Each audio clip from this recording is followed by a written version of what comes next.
What's up, my PT peeps? One Eye Bri back to talk about The Walking Dead and do a review, recap, and discussion about Season 7, Episode 1. Since we're at the mid-season break right now, I just thought it was good to go through the episodes again. Spoiler warning if you haven't seen it, you don't want to know about 701, but if you haven't, shame on you and check it out as soon as you can because it's pretty good and answer some questions. Like I said, we're at the mid-season break as we make this video, so we're going to be going through all the episodes for the first part of Season 7, and it starts with this one. So we'll do probably once a week for 8 weeks. So 701 was entitled The Day Will Come When You Won't Be, a callback to the first season finale when Dr. Jenner said this to Rick. The day will come when you won't be.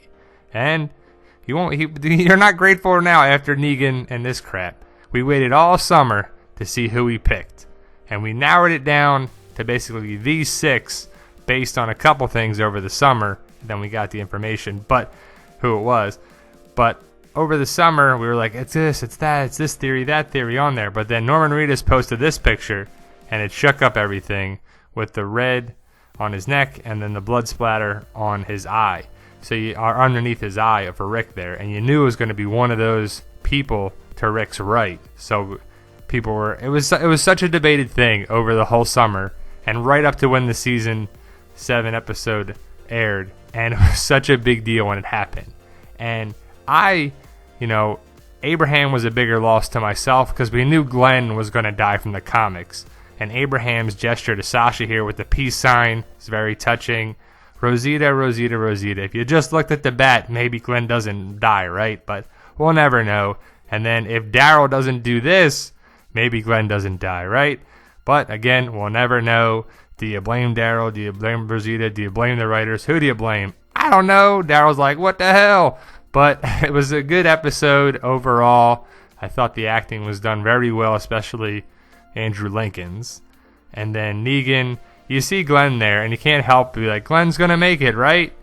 Nope. Negan's gonna be like, haha, suckers, you don't think it's gonna be Glenn, do you? You don't think we're done? Heck no. Bam.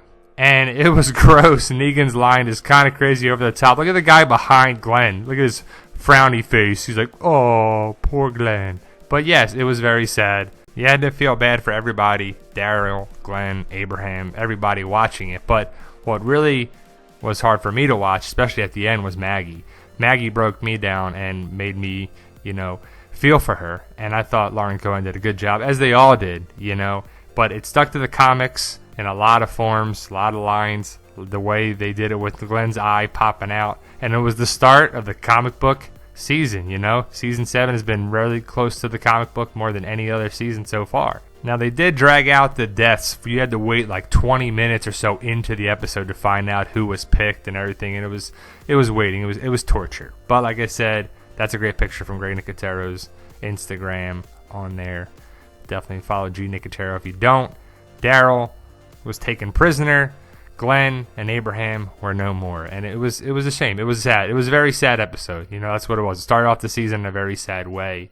Steven Yeun having some fun here. If you haven't seen The Talking Dead of the premiere, when Steven Yeun is like this and he's joking around with him and Abraham, goofing around with their prosthetics and their makeup on there, it's freaking hilarious. You have to check out The Talking Dead of Season 7, Episode 1. A lady even put out an obituary for Rest in Peace Glenn in one of her newspapers somewhere, a local newspaper.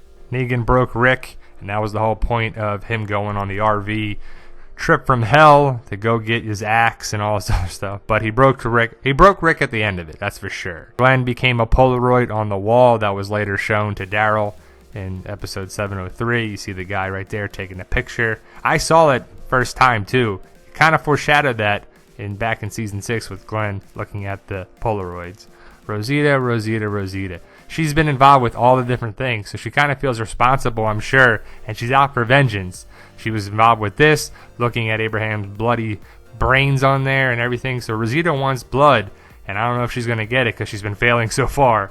The snot bubble around the world on there too. I saw it first happen, but Andrew Lincoln just kept going. He deserves some sort of award for this, whether it's a People's Choice Award or something, because he did a great job, and he always does a great job.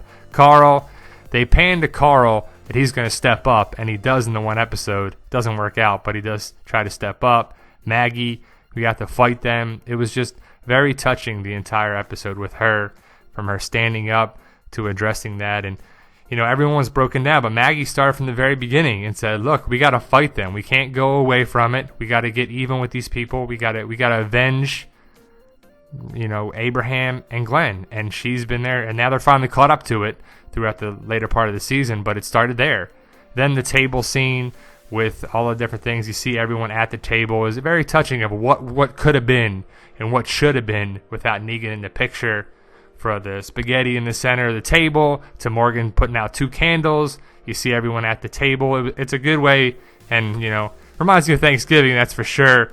But it's just touching to see what could have been. Glenn with the baby, Sasha pregnant, freaking Spencer's at the table. I don't get that.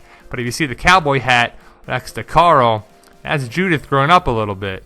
A lot of people missed that the first time. See Judith right there, and it's kind of cool.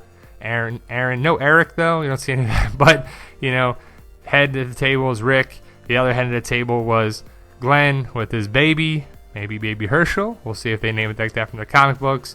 Abraham, Sasha, little belly bump there. That would be nice to see that, but it won't happen. So we lost Glenn, one of our Atlanta 5, down to the Atlanta 4.